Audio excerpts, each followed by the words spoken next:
This is a rustic Sicilian style ragu, and I call it a Sicilian style because we're going to be using some raisins and pine nuts in it. Both of these ingredients are very classic in South Italian cooking, and I just love the addition of that little sweetness from the raisins. So to start with, I've got a pan on here, just on a medium heat. We need to soften an onion. So I've got one large onion here. With this ragu, instead of using pork mince or beef mince, I'm actually going to be using sausage.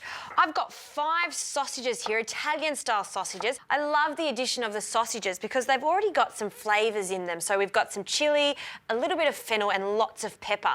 So let's get some olive oil straight into our deep saute pan here. So a few tablespoons in with our onions, and we want to let them cook for about 5 minutes just to really soften up there, along with 1 stalk of celery. At this stage, you could also add some carrots, but I'm just going to keep it really simple with these 2 ingredients. So again, just a dice for the celery, and they can soften up with our onions. I've also got 2 cloves of garlic here, and we'll just bruise them just like that, and then just finely slice. Now this is going to be cooking for a while, so it doesn't have to be perfect. It will all soften up quite nicely. Right, now it's time to add our fennel seeds. There's 1.5 teaspoons in there, and just let them cook off slightly. As soon as you start to smell them, you know that we're ready to add our sausage meat. Now, the 5 sausages here I've taken out of their casings. Make sure you go to a good butcher to get these sausages because you really will taste the difference. So in they go, just like this. And we want to really separate that meat and cook it down for another 5 minutes until it starts to change colour.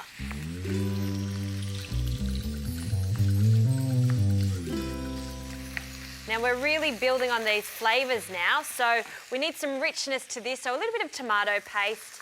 We want to cook that off, and I've got 3 sprigs of thyme. They can go in whole. And now for the currants. So I've got 1/4 cup of currants here and 3/4 cup of red wine. I've just allowed this to soak for half an hour, and then that's ready to be poured in.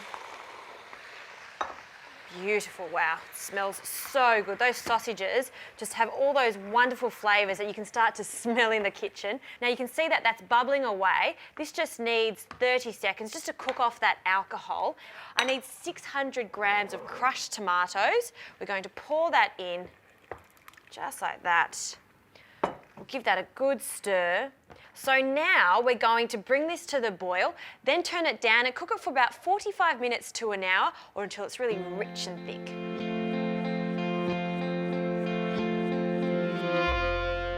Now this has been cooking for a while now, and look at that, it's really thick.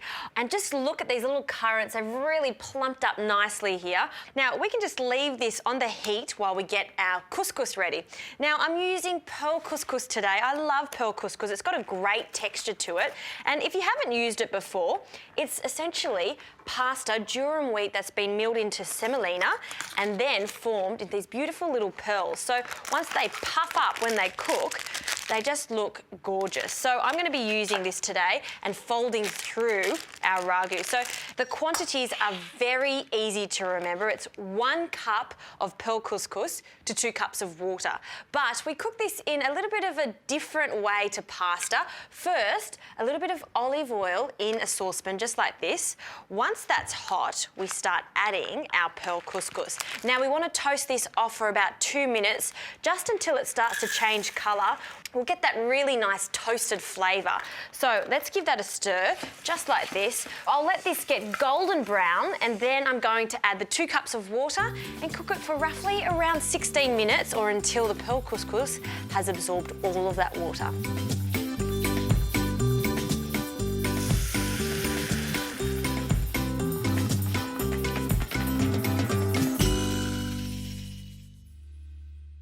My pearl couscous is looking good. You can see that it's absorbed all of that water. Now, this actually only took 10 minutes for it to absorb.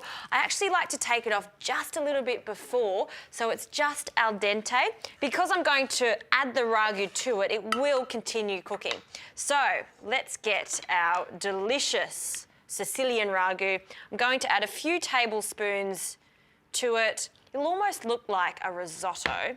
And then we're going to stir it in. Now don't forget, I haven't added my pine nuts yet. I've got some toasted pine nuts here, you know, a good handful, and they can go in now. I always leave them to the last minute, so we really keep that lovely crunch. All right, a little bit more ragu here. I like a lot of this in my pearl couscous.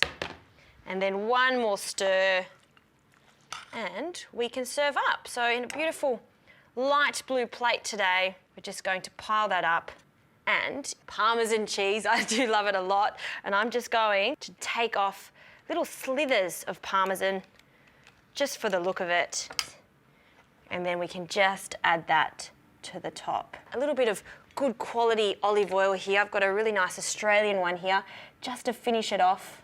And that's it. This is simple flavours, low budget, and you really get that taste of southern Italy. I love this. The only thing I'd add is maybe a crisp green salad to finish it off.